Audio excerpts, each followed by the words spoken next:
Yes, magandang hapon mga minamahal ko mga taga-subaybay.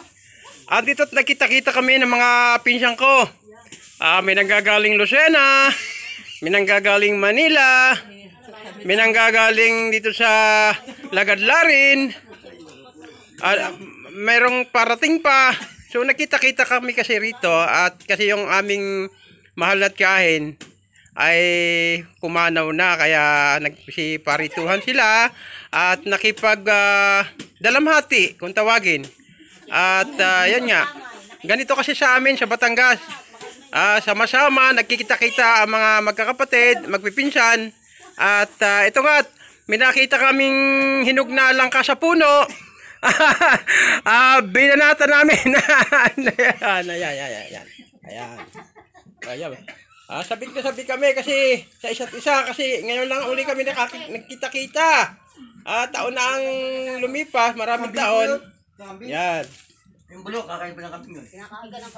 Masarap yung langka. Ayan, masarap yung langka. Hinog sa puno. Yan. Yung isa ay ano? Nag-uuwi. Matalino yung isa.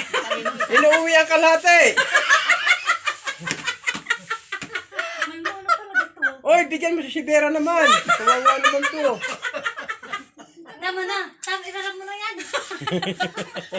Kay. Kapigyan mo si Vera, hindi ako nangangain. Siya nga kaya ako sa anak ko siya. Asawa mo, dumayo pa dito. Yan. So, ang iba pa sa mga pinsan ko parating pa. Napakarami magpupuntahan. Kasi bukas kasi yung huling lamay sa tita namin. Kay Tita Ching. Kay Tita Ching. At yan.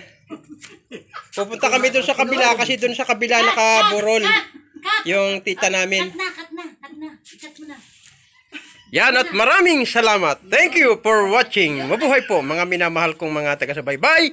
Please, like and share po.